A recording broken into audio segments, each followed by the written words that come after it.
드리겠습니다. 데살로니가후서 13장, 2장, 잘못됐네요. 2장 13절에서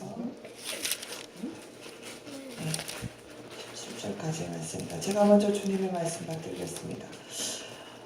주께서 사랑하시는 형제들아, 우리가 항상 너희에 관하여 마땅히 하나님께 감사할 것은 하나님이 처음부터 너희를 택하사 성령에 거룩하게 하심과 진리를 믿음으로 구원을 받게 하심이니 이를 위하여 우리의 복음으로 너희를 부르사 우리 주 예수 그리스도의 은혜를 얻게 하려 하심이라. 그러므로 형제들아, 굳건하게 서서 말로나 우리의 편지로 가르침을 받은 전통을 지키라. 우리 주 예수 그리스도와 우리를 사랑하시고 영원한 은혜와 좋은 소망을 은혜로 주시는 하나님 우리 아버지께서 함께 읽겠습니다. 너희 마음을 위로하시고 모든 선한 일과 말에 굳건하게 하시기를 원하노라. 아멘. 기도하겠습니다. 은혜로우신 하나님, 오늘도 주님 앞 전전에 나와 이렇게 예배드리게 하여 주심을 감사합니다. 우리 영혼을 깨우시고 또한 말씀 가운데 서게 하여 주실 줄 믿습니다. 오늘 영원한 위로와 좋은 소망을 주시는 주님을 기대하며 주께서 주시는 위로함으로 믿음에 굳게 서며 이 세상을 이기며 살아갈 수 있도록 주여 함께하여 주시옵소서. 아멘. 오늘 말씀을 전할 때에 우리 함께 나눌 때에 주님 성령이 함께하여 주셔서 각자의 마음에 아버지 깨닫게 하시고 아버지 행하게 하시는 놀라운 축복의 역사 있게 하여 주시옵소서. 아멘. 이 모든 말씀 주 예수님 이름 받들어 간절히 기도드리옵나이다. 아멘.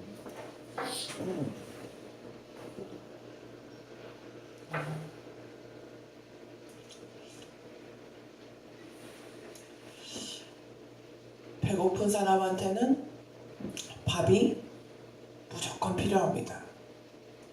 예쁜 옷이나 재미난 이야기는 필요 없습니다. 아픈 사람에게는 무조건 치료가 필요합니다. 맛있는 것도 필요 없습니다. 추운 사람에게는 따스한 옷이 필요합니다. 괜히 거기다 가서 맛있는 거, 좋은 거 줘봤자 따뜻한 옷 아니면 소용이 없습니다.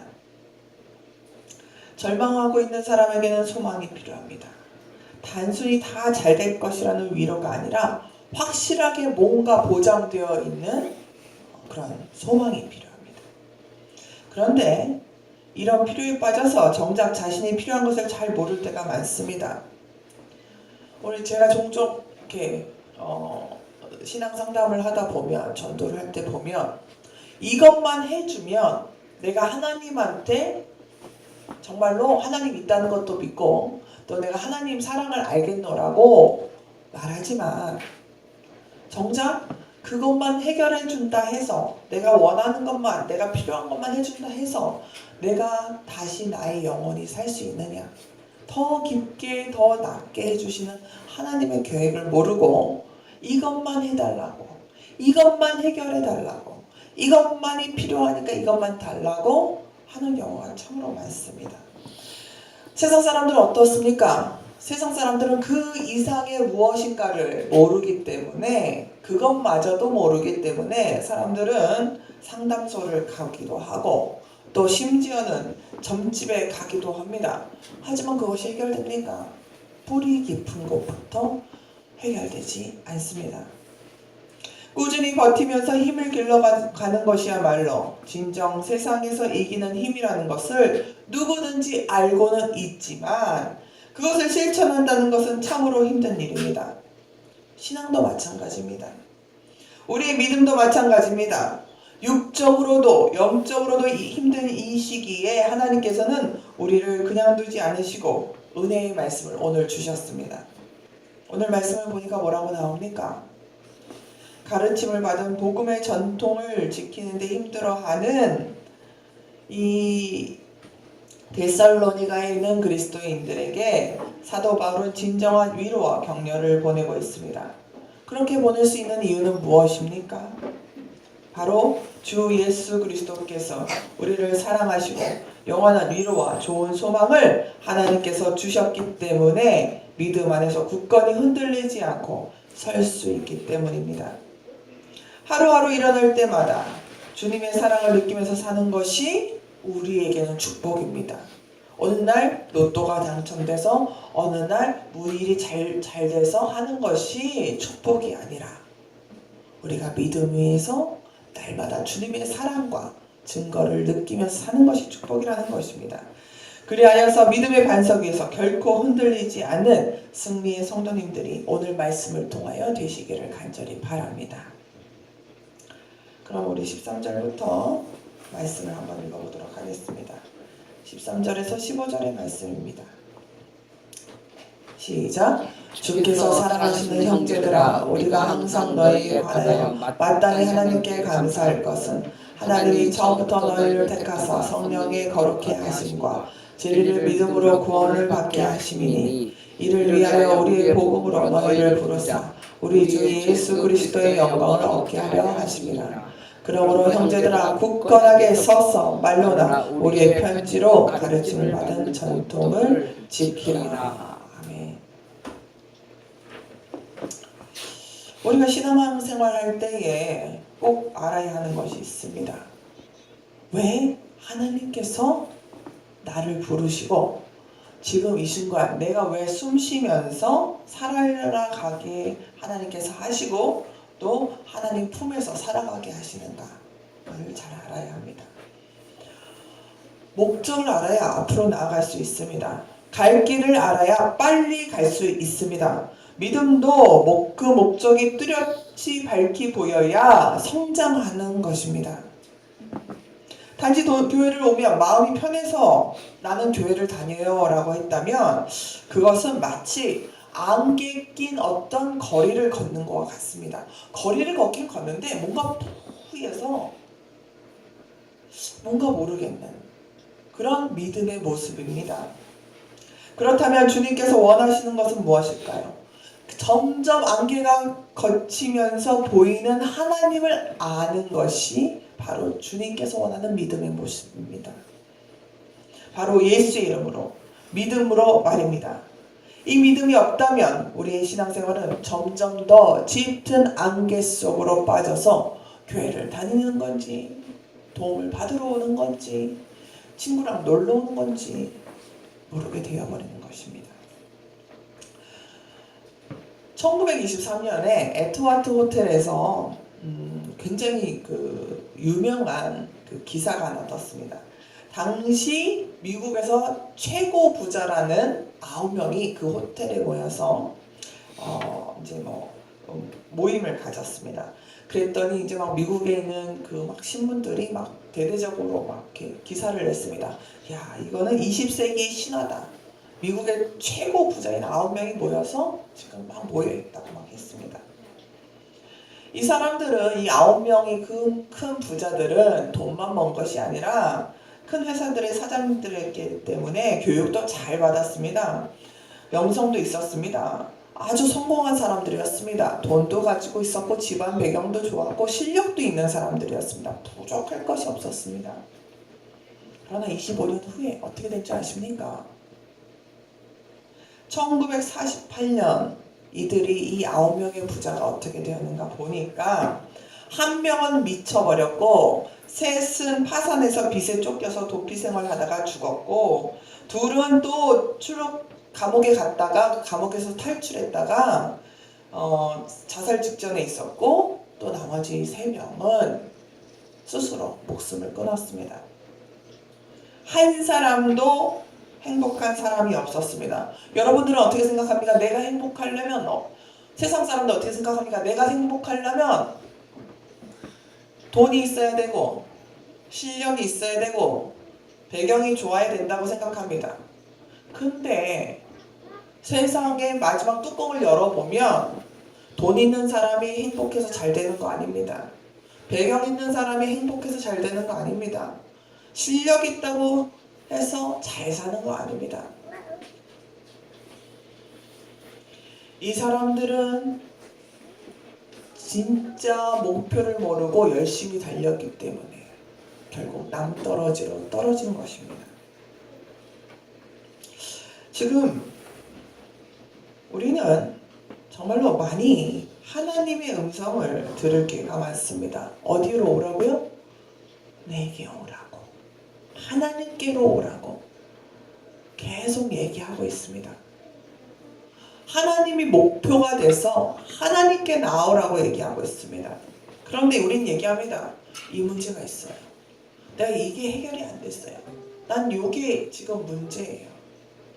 라고 얘기하면서 가긴 가는데 더디게 가거나 그 자리에 멈춰 있는 것입니다. 사람이 걸으려면 목적지가 있어야 걸어야 되고, 그리고 내용이 있어야 됩니다. 아니면 그저 아무것도 아닌 것처럼 우리가 믿음을 가질 때 하나님께 나아가는 그 믿음을 가지시기를 바랍니다. 그런데 우리가 압니다. 제가 말씀을 통하여 지금 선포하는 말씀들을 우리는 자주 들었습니다. 그럼에도 불구하고 우리는 중요한 순간에 쓰러집니다. 넘어집니다. 세상 살기 너무 힘들어서 실망합니다. 앞이 깜깜하여 소망이 없다고 생각하면서 하루하루 내가 무슨 재미로 사나 그렇게 얘기합니다. 오죽하면 신문에 보니까 한국 사람의 13%가 우울증을 겪은 경험이 있다고 대답했답니다. 또 제가 좋아하는 그 MC며 개그맨인 사람이 있는데 그 사람이 어느 날 참 밝고 입담도 좋고 막 재주도 있고 야 어쩌면 저렇게 그러니까 어떻게 얘기하면 그냥 평범한 삼성전자 직원이었다가 고등학교만 나와서 직원이었다가 저렇게 성공도 하고 야 대단한 사람이다라고 했는데 어느 날 방송을 다 그만뒀어요. 알고 보니까 불안장애를 겪었다고 합니다. 성공을 달리고 있었던 모든 이 사람이 저 사람 참 밝고 잘 나간다라고 생각했는데 결국은 그 안에 불안장애를 겪고 있었다는 것입니다. 불안장애란 뭐냐면 남들이 나를 비난할까봐 또 자신의 약한 모습이 남들이 볼까봐 불안한 거예요. 제가 옆에 가서 뭐라고 말을 안 했는데 제가 나보다 나한테 뭐라 그러면 어떡하지? 내 약점이 비춰지면 어떡하지? 내가 잘못한 걸 꼬투리 잡아서 나를 확 매장시키면 어떡하지? 이런 불안감 때문에 살 수가 없는 거예요. 그러니까 직장 생활을 못하죠. 그래서 나중에는 쌓아놓은 자기 모든 일들을 지금 내어버리고 호주로 가서 요양 중이라고 합니다. 이것이 바로 사단이 하는 일입니다.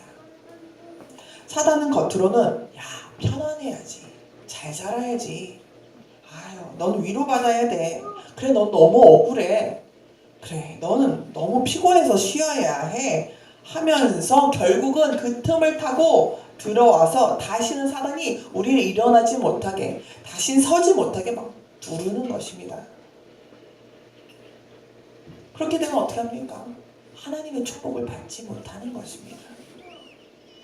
그것에 대하여 오늘 성경 말씀이 이와 같이 말하고 있습니다. 16절에서 17절의 말씀 함께 읽겠습니다. 시작. 우리 주 예수 그리스도와 우리를 사랑하시고 영원한 위로와 좋은 소망을 은혜로 주신 하나님 우리 아버지께서 너희 마음을 위로하시고 모든 선한 일과 말에 굳건하게 하시기를 원하노라. 아멘. 제가 예전에 남극에 관련한 재미있는 이야기를 한번 읽은 적이 있는데 어니스트 세클톤이라는 사람이 남극을 이제 탐험을 하는데 코끼리 섬이라는 곳에 갔는데 어떻게 나올 수가 없는 거예요. 그래서 이 세클톤 형이 자기의 부하들 몇 명을 거기다 놓고 왔습니다. 내가 곧 구조하러 올게. 그래서 이제 갔는데 그래서 가자마자 막 물품들이나 돈이나 이런 거 챙겨가고 이제 딱 올라오려는데 자꾸 일이 틀어지는 거예요.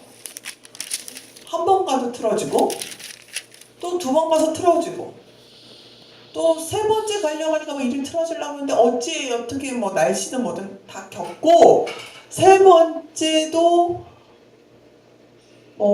날씨 때문에 못 들어가게 되었습니다. 그래서 이제 네 번째 이제 갔더니 이제 들어가면서 이 세클통경은 너무나 걱정됐겠죠. 몇 명이나 살아남았을까? 그 추운데 식량도 얼마 남지 않아서 나왔는데 난 곧 바로 돌아갈 줄 알았는데 이렇게 못 들어갔으니까 거기 어떻게 되었을까? 막 걱정이 되는 것입니다. 그래서 이제 그 얼음 깨는 바다 얼음을 깨고 가는 그 배를 사가지고 이제 막 열심히 들어갔습니다. 갔더니 몇 명이나 살아남았을까요? 정말 놀랍게도 건강의 모든 사람들이 살아남아 있었습니다. 그리고 더 놀라운 사실은 거의 막 날짜가 1년이 넘게 지났음에도 불구하고 바로 탈출해서 나갈 수 있을 준비를 하고 있었던 거죠. 일상복으로 있었던 게 아니라 바로 세클통경이 오면 바로 구조돼서 나갈 수 있도록 짐도 싸놓고 장화도 신어놓고 다 그러고 있었던 것입니다. 세클통경은 너무나도 기뻐서 그 남은 대원들을 데리고 구조선을 타고 얼음을 깨면서 다시 집으로 돌아왔습니다. 너무 궁금해진 세클통경이 물었습니다. 어떻게 내가 바로 가려고 했지만 너무나도 늦어졌는데 나에 대한 미움이나 또 원망은 하지 않았는가? 그리고 너희들이 어떻게 살아남았는가? 그걸 물어봤습니다. 그때 한 사람이 이렇게 얘기했습니다. 우리가 같이 있었던 지도자 한 명이 우리에게 날마다 아침마다 깨우면서 이렇게 얘기했습니다. 자, 오늘 세클통경이 오실 가능성이 있으니 우리가 항상 준비를 해 놓읍시다. 세클통경은 오늘 오실 가능성이 큽니다. 오늘 오실 수도 있으니까 우리 오늘 준비하고 기다립시다 라고 날마다 아침마다 깨우면서 그렇게 얘기했다는 것입니다.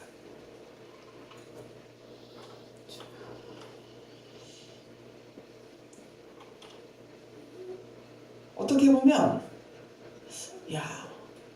오늘도 안 왔던 사람이 내일도 올 수 있을까? 그저께도 안 왔던 사람이 오늘도 올 수 있을까? 라고 생각할 수 있는 문제입니다. 근데 그럼에도 불구하고 이 사람들은 세클통경이 온다고 했기 때문에 올 거라는 확신을 가지고 매일매일을 그렇게 열심히 살았다는 것입니다.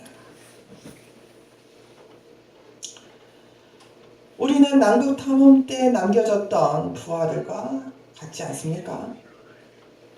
예수님께서는 모든 제자들이 보는 앞에서 하늘로 올라가셨고 또 하느님 우편에 앉아 계시고 또 말씀하시기를 이렇게 올라간 같이 다시 우리에게 오시겠다고 말씀하셨습니다. 자, 우리는 이 말씀을 믿고 있습니까? 예수님께서 오신다는 것을 믿고 기대하고 있습니까? 이 소망을 통해서 위로받고 믿음 위에 굳게 서 계십니까? 이 세 가지 질문에 아멘이라고 응답하실 줄 믿습니다. 아멘. 16절에 보니 사도 바울은 하나님 우리 아버지께서 영원한 위로와 좋은 소망을 은혜로 주신다고 했습니다.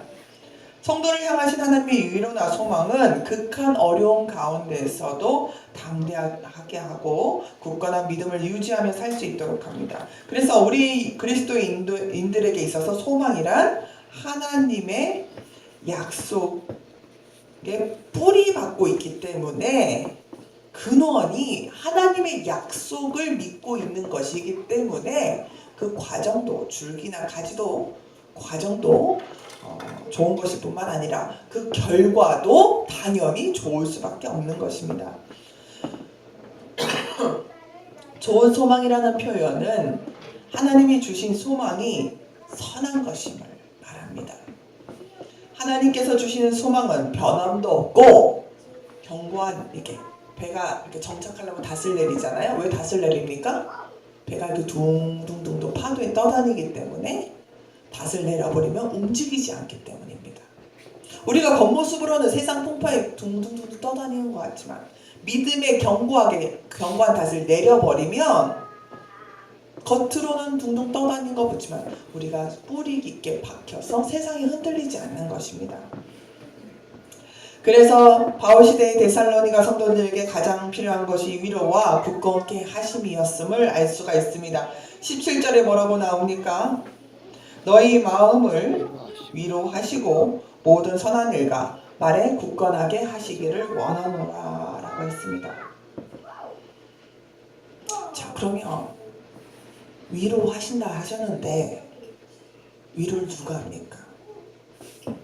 그 위로를 누가 하느냐가 중요한 것입니다. 나를 사랑하는 분이 나를 위로해야 위로가 되는 것입니다. 전혀 상관없는 사람이 와서 위로하면 위로가 의미가 없습니다. 그래서 바울은 하나님과 예수님이 위로와 도움을 주시기를 기원합니다. 예수님은 우리의 주님이시고 그리스도이십니다. 또 하나님께서 우리를 사랑하시는 하나님이십니다. 또 우리에게 영원한 위로와 소망을 은혜로 주신 우리의 아버지이시기 때문입니다. 예수님과 하나님은 한 번 구원해놓고 멀리 서서 그래, 내가 이만큼 해줬으니 니네들 알아서 살아야지. 너희들 내 형상으로 만들었고 내가 축복 줬으니까 네가 해야지 라고 하시지 않는 분이십니다. 우리를 책임져 주시는 분입니다. 주인은 소유물에 대해서 책임을 집니다. 아버지는 자녀에 대하여 책임을 집니다. 그러므로 이런 주 예수 그리스도와 아버지 하나님의 굳건한 위로가 바로 데살로니가 성도들 너희들을 붙잡아 줄 거라는 사도 바울의 이야기가 오늘 이야기인 것입니다. 성경에 나오는 이야기입니다. 오늘 우리는 어디에 서 있나 생각해 보시기 바랍니다. 어디에 서 있으십니까? 지금 어디에 계십니까? 세상 위입니까? 믿음의 반석 위입니까? 예전에 그 유명한 톨스토이라는 유명한 그 사람이 있었습니다. 책도 많이 쓰고 엄청난 지식인이었습니다. 이 사람 출신은 또 귀족 출신이었습니다.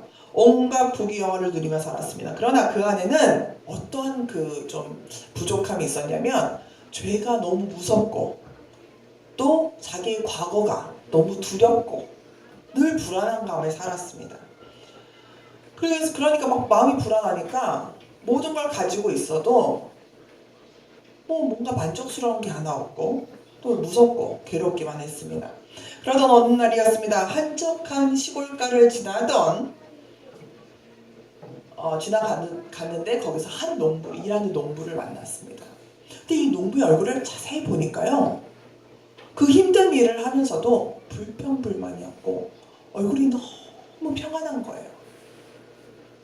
톨스토이가 이해를 할 수가 없었습니다. 자기보다 가난합니다. 자기보다 가진 것도 없습니다. 자기보다 아는 것도 없습니다. 그런데 너무 평안한 거예요. 그래서 물어봤습니다. 어떻게 너는 그렇게 평안하게 있느냐고.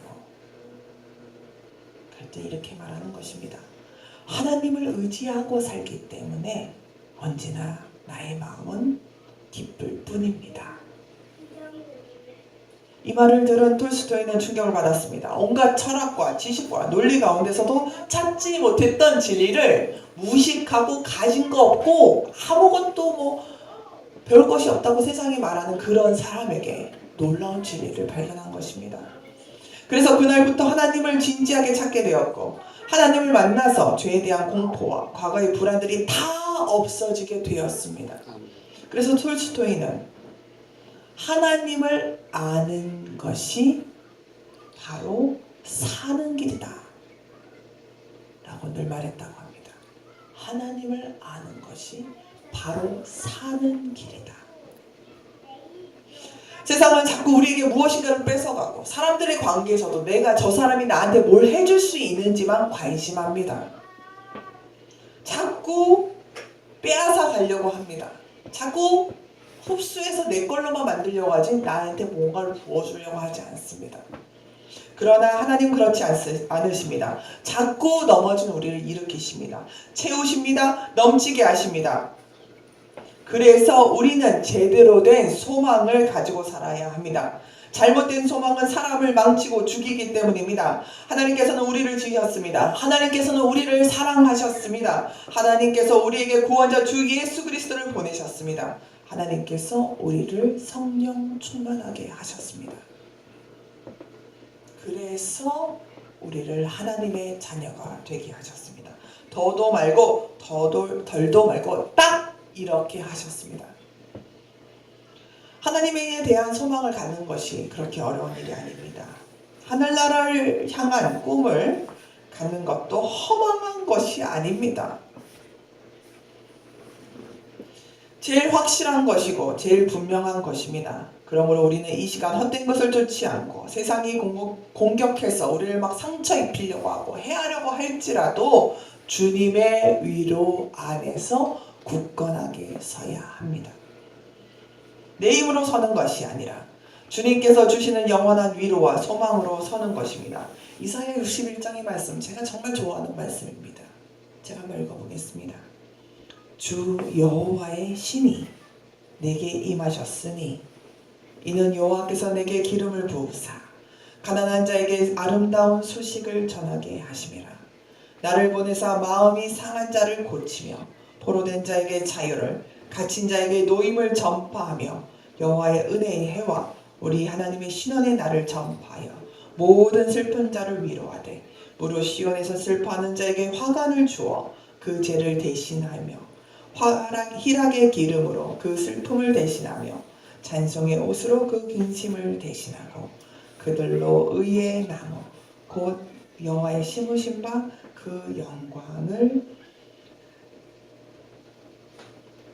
영광을 나타내실 자라 일컬음을 얻게 하심이라. 아멘. 영원한 위로는 돌스토이가 괴로워했던 모든 과거 일을 제거시키고 아픈 상처들을 일일이 만져주시는 것입니다. 그래서 좋은 소망을 갖게 하셨습니다. 우리가 이 점을 잊지 마시고 주님의 위로를 받으며 믿음에 굳게 서시기를 주님의 이름으로 간절히 축원합니다. 아멘. 기도하겠습니다.